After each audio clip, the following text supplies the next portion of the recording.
जून ते सप्टेंबर दरम्यान राज्यात खूप मोठ्या प्रमाणात पाऊस झाला होता. अतिवृष्टी झाली त्यामुळे अनेक ठिकाणी पूर आला आणि शेतकऱ्यांचं मोठं नुकसान झालं. पिकं वाहून गेली, जमीन खरडली गेली, जनावरांचंही नुकसान झालं. काही ठिकाणी घरं पडली आणि मनुष्यहानी सुद्धा झाली. हे सगळं लक्षात घेऊन राज्य सरकारनं शेतकऱ्यांना मदत करण्यासाठी काही निर्णय घेतले. शेतीशी संबंधित कर्जाची वसुली 1 वर्षासाठी थांबवण्याचा सरकारनं निर्णय घेतलाय.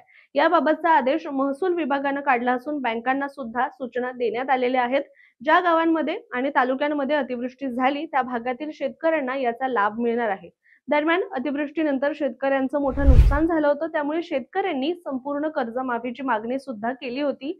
त्यासाठी अनेक ठिकाणी आंदोलनं झाली. विधानसभा निवडणुकीला महायुतीने संपूर्ण कर्जमाफीचं आश्वासन सुद्धा दिलं होतं आणि आता सध्या कर्जमाफीची घोषणा सरकारनं केली नसली तरी देखील कर्ज वसुलीला 1 वर्षासाठी स्थगिती देऊन सरकारनं निवडणुकांच्या तोंडावर शेतकऱ्यांना दिलासा दिला आहे, हे मात्र नक्की. विधानसभा निवडणुकीला महायुतीनं संपूर्ण कर्जमाफीचं आश्वासन दिलं होतं आणि सध्या कर्जमाफीची घोषणा सरकारनं केली नसली तरी देखील कर्ज वसुलीला 1 वर्षासाठी स्थगिती देऊन सरकारनं स्थानिक स्वराज्य संस्थांच्या निवडणुकांच्या तोंडावर एका अर्थी शेतकऱ्याला दिलासा दिलाय असं देखील म्हणावं लागेल.